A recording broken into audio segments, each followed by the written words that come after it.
Você acha que a sua fé tem limitado o poder de Deus na sua vida? Você acha que alguém pode fazer isso, limitar a Deus? Você quer saber como ter uma fé que não limita o poder de Deus?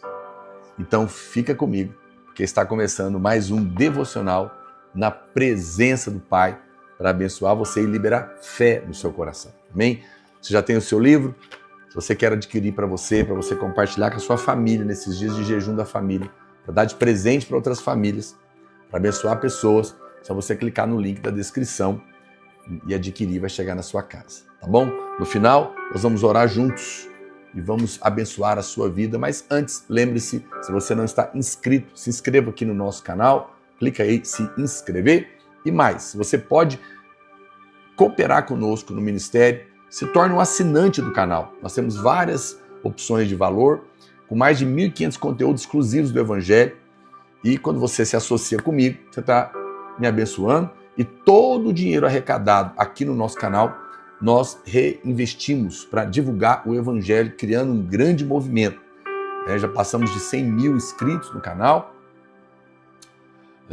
e com certeza esse mês nós alcançamos mais de 500 milhões de visualizações, e você tem feito parte desse mover. Cada vez que você envia um link, que você se inscreve, você está nos ajudando com isso. Muito bem, a palavra de Deus diz em Gálatas capítulo 3, verso 11, que é evidente que pela lei ninguém é justificado diante de Deus, porque o justo viverá pela fé.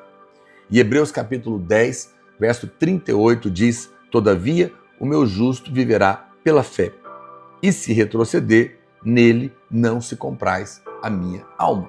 Uau! A Bíblia categoricamente nos mostra que todos nós somos filhos de Deus, né? Todos nós somos filhos de Deus e cheios de vida, cheios de unção, mas nós precisamos guardar a fé, porque nós podemos nos tornar naturais na nossa vida cristã.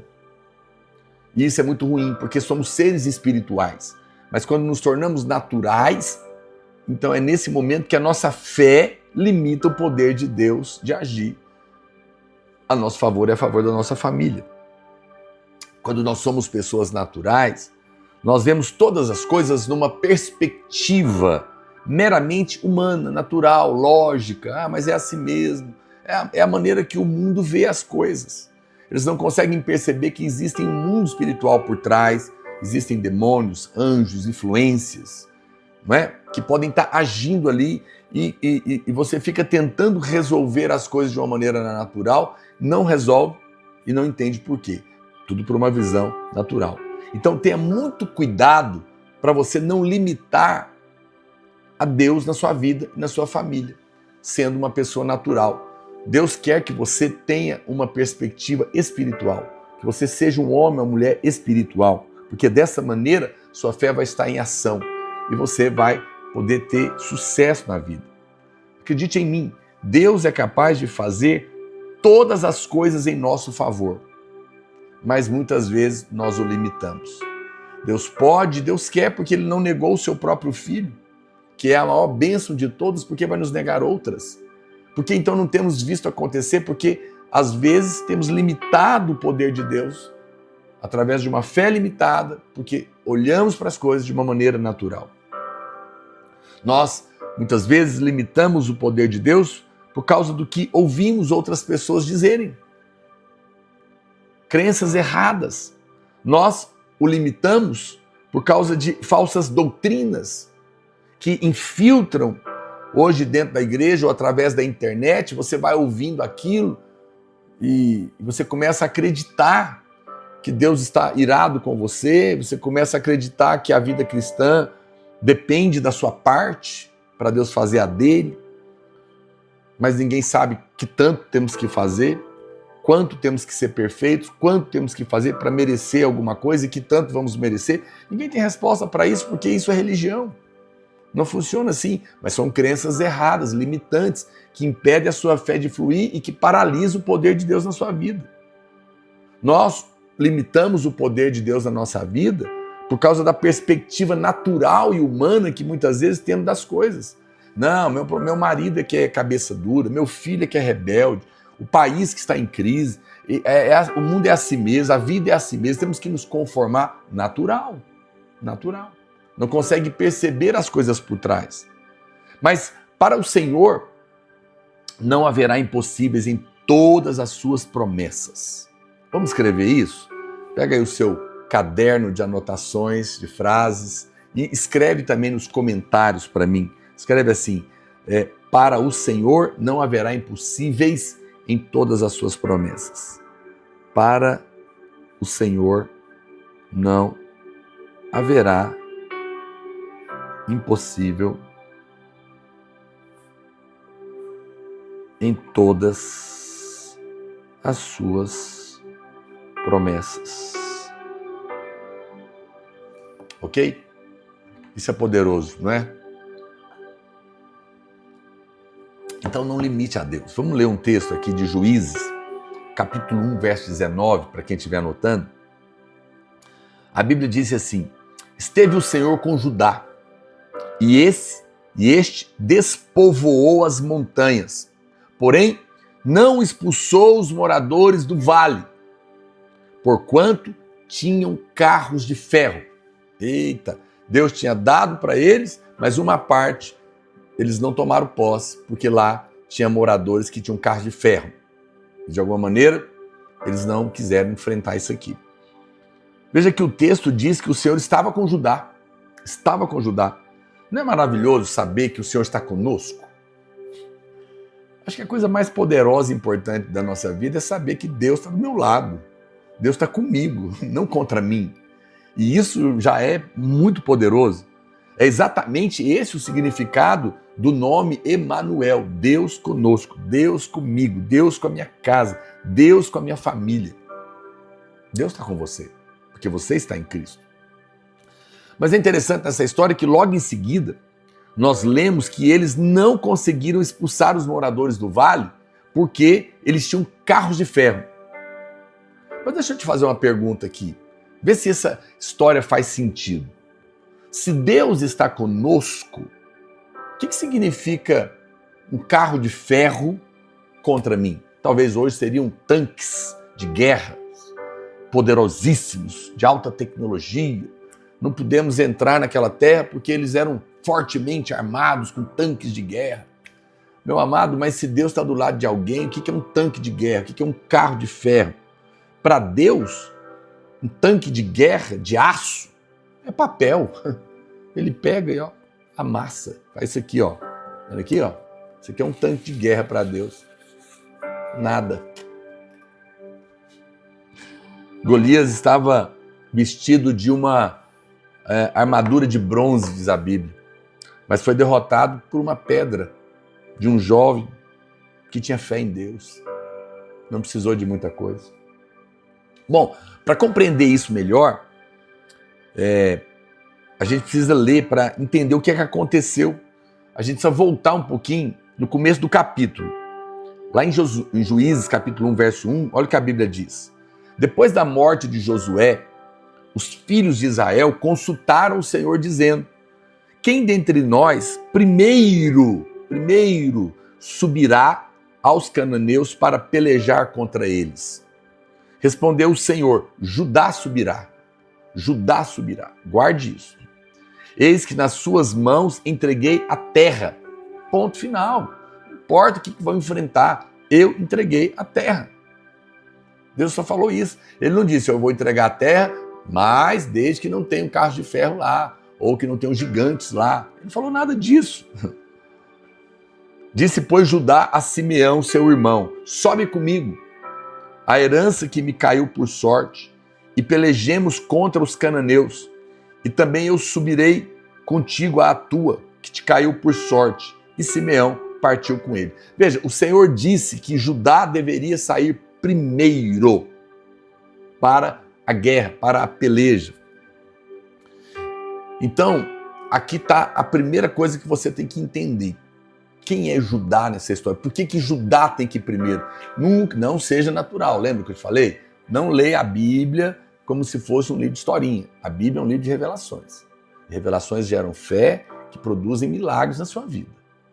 Lembra disso. Todos os desafios, a primeira coisa que você precisa fazer é louvar, louvar, louvar. Nunca é reclamar, chorar, desesperar, arrancar os cabelos. Não, louvar. Por quê? Porque Judá vai primeiro. Agora, o que significa Judá, pastor, em hebraico? Significa louvor. Louvor.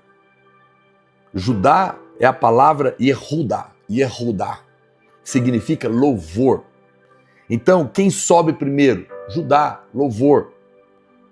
Veja, amado, deixa eu te falar uma coisa. Antes que o inimigo roube a sua bênção, ele vai roubar seu louvor. Ele vai fazer você reclamar, se calar, ou até blasfemar. Então, no meio do problema, não reclame, não fale da luta, não fale do problema. Louve a Deus. Senhor, o Senhor está do meu lado, sua bondade me seguirá certamente todos os dias da minha vida. O Senhor diz que entregou a terra nas mãos de Judá. Entregou. Do que exalta a bênção e não a dificuldade. É esse que tem fé para receber. Tem gente que exalta o problema, mas aqueles que louvam recebem a bênção. Deus não pode dar para quem reclama. Deus tem que dar para quem louva. Porque você vai ter aquilo que você louva. Você não vai ter o que você reclama. Vamos escrever isso? Escreve aí para mim nos comentários. Eu terei o que eu louvar e não o que eu reclamar.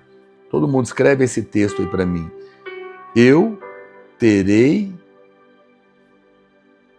o que eu louvar e não o que eu reclamar. Ok? Esse é um fato, porque quem reclama não tem fé, mas quem louva está crendo. Isso é poderoso. Mas o verso seguinte menciona que Judá disse a Simeão, seu irmão, sobe comigo no meu território, para que possamos lutar contra os cananeus, e eu também irei com você lutar pelo seu território. Então Simeão foi com ele. Veja que Deus não disse para Judá levar Simeão. Deus disse, eu entreguei nas suas mãos. Mas eles limitaram o Senhor, o Santo de Israel, porque todos queremos apoio da carne, apoio dos homens. Qual foi o problema de Judá? Em vez de simplesmente confiar na promessa, ele levou o irmão dele, ele confiou no braço do homem. Ele pediu ajuda humana, natural, confiou na carne, perdeu a fé. Quando Deus chamou ele pela primeira vez, quando Deus chamou Moisés, lembra aqui um pouquinho, não é? Veja aqui, vou voltar um pouquinho aqui a cena, né? Todos nós queremos pessoas para estar ao nosso derredor. O Senhor chamou você quer mais alguém? Isso aconteceu também com Moisés. Quando Deus chamou ele pela primeira vez, era para ele falar com o faraó, mas repetidas vezes ele falou que eu não sei falar, eu não consigo falar, e Deus chegou a ficar bravo com ele. E ele ainda falou para ele, quem fez a boca, por acaso não pode colocar as palavras na boca do homem? Finalmente Deus falou para ele, leva Arão, seu irmão, e ele será seu porta-voz. Isso não era o melhor de Deus. A vontade era que Moisés mesmo falasse, porque Deus tinha chamado Moisés. Porque quando Deus te chama, Deus te equipa. Deus te dá condição. Então, que importa se alguém tem carro de ferro? Se Deus está do seu lado, ninguém poderá te resistir. Mas Judá chamou o irmão dele para ajudar. Você vai lutar por mim, eu vou lutar por você. Então Judá subiu e o Senhor derrotou os cananeus. No começo teve vitória, até que a gente chega aqui no verso 19 e a gente vê o que aconteceu. A Bíblia fala que eles não puderam expulsar os moradores das montanhas por causa das carruagens de ferro. Em outras palavras, eles limitaram o poder de Deus porque confiaram no braço da carne do homem. Quando você limita a Deus, a sua vitória é limitada. Vamos escrever isso? Escreve aí nos comentários. Quando eu limito a Deus, vírgula, a minha vitória é limitada. Sério isso, não é? E você limita a Deus quando você depende do braço do homem. Quando tudo depende da fé. Claro que eu não estou dizendo que nós não devemos receber ajuda de outras pessoas no meio da dificuldade. Por favor, me entenda. O que eu estou dizendo é que nós devemos falar com o Senhor primeiro. Peça direção a Deus antes de pedir conselhos ao homem. Não é errado conversar com a multidão de conselheiros, não é errado procurar a ajuda do pastor ou de quem quer que seja, mas é errado fazer isso antes de orar primeiro. Antes de procurar Deus. Pergunte a Deus antes de perguntar a opinião de alguém. Volto a dizer, você pode pedir conselhos, mas consulte o Senhor primeiro. Ore primeiro ao Senhor. Não corra primeiro para o médico, mas vai primeiro a Deus. Tenha cuidado para não limitar o poder de Deus na sua vida. O Senhor quer fazer grandes coisas, mas tudo depende da fé. Alguns têm uma fé mais apropriada que outros. Eu vou falar numa próxima live sobre isso. Hoje, eu quero desafiar você. Não fique confiado que um homem vai fazer. Pessoas podem te ajudar em oração, mas confia no Senhor. Se Deus te deu uma palavra, Ele é poderoso para cumprir o que prometeu. Confia. Não seja natural, não olhe para as coisas de uma maneira natural. Quando você tiver que pedir ajuda para alguém, que seja depois de você já ter orado. Aí Deus pode ser que use alguém para te ajudar. Mas sempre na dependência do poder de Deus. Deus quer fazer muito mais na sua vida. É hora de você deixar de ser uma pessoa natural, entender que existe um mundo espiritual por trás, entender que Deus está do seu lado, que Ele ama você por causa de Cristo, crer nessa verdade e ver o milagre começar a acontecer na sua casa, na sua família. Amém? Vamos confessar a palavra? Vamos declarar que Deus está do nosso lado? Vamos orar juntos? Você pode escrever seus pedidos aqui de oração. Lembra que assim que eu terminar essa live, eu vou salvar ela. Pega o link, manda nos seus grupos de WhatsApp. E antes da gente orar, se inscreve, clica aí, se inscrever no nosso canal, se torne um assinante, escolha um dos pacotes de assinatura, me ajude nesse grande mover, porque tudo é revertido para divulgar o Evangelho, mas também você vai ser muito abençoado, porque eu tenho mais de 1.500 conteúdos exclusivos ali para abençoar você. Diga comigo, eu creio que Deus está do meu lado. E que se Ele fez a promessa, Ele é poderoso para cumprir. Não importa o tamanho do inimigo do lado de lá. Se Deus é por mim, quem será contra mim? Eu rejeito ser uma pessoa natural, mas decido ser um homem espiritual e ver os milagres de Deus acontecerem na minha vida, pela sua graça, pelo seu favor imerecido, porque estou em Cristo, sem merecer, em nome de Jesus. Senhor, que essa verdade seja revelada ao coração dos meus irmãos e que hoje eles creiam no Teu poder e vejam milagres acontecendo como resposta de cada pedido que tem sido apresentado ao Senhor. É a minha oração por eles, no nome de Jesus. Fica na paz, Deus te abençoe e até o próximo devocional, em nome de Jesus.